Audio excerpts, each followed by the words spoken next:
अस्सलाम वालेकुम नाजरीन, मैं हूं शेख वकास। जैसा कि मैंने कल दो वीडियो बनाई थी ईद के हवाले से कि ईद उल फितर जो है वो 29 को होने जा रही है। 29 रोज़े होंगे या 30 रोज़े होंगे।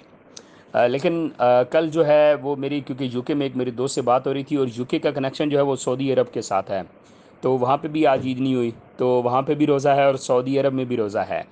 अब बात इस तरह है कि सऊदी अरब में तो कल पक्की ईद है, लेकिन पाकिस्तान में भी कई दफ़ा ऐसा हो जाता है कि जिस दिन सऊदीया में ईद होती है उस दिन पाकिस्तान में भी ईद हो जाती है।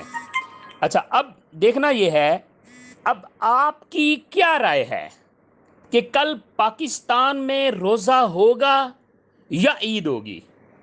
आप मुझे अपना कमेंट्स में बताएंगे।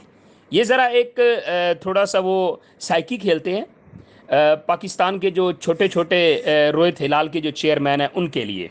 ठीक है, मैं इस तरह करता हूं कि अभी आप लोग कमेंट्स करें कि कल पाकिस्तान में ईद होगी या नहीं होगी, आपका तजर्बा क्या कहता है।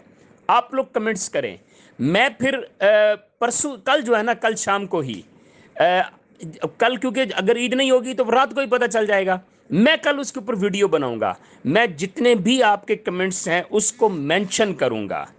जिन दोस्तों ने कहा होगा ओके, तो उनको ओके, उनका भी नाम लेके मेंशन करूंगा। जिन्होंने कहा होगा कि कल ईद नहीं होगी, उनका भी नाम लेके कल की वीडियो में मैं मेंशन करूंगा बाकायदा। तो आप अपनी कमेंट्स से आगाह करें, राय दें अपनी कि कल पाकिस्तान में ईद होगी या नहीं।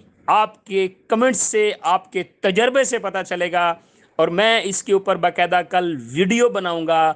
तमाम जितने भी मेरे जो दोस्त हैं, कमेंट्स, मेरे जो फॉलोअर हैं, मेरे सब्सक्राइबर्स, मेरे काबिल एहतराम फैमिलीज़ जो हैं, उनका बाकायदा मैं पूरा स्क्रीन रिकॉर्ड के ज़रिए उनके नाम और उनके कमेंट्स मेंशन होंगे। जहाँ से भी वो होंगे उनका नाम भी लिया जाएगा, उनके शहर का नाम भी लिया जाएगा। तो कल की वीडियो में ये होगा। अब आप अपनी राय दें कि कल ईद होगी या नहीं।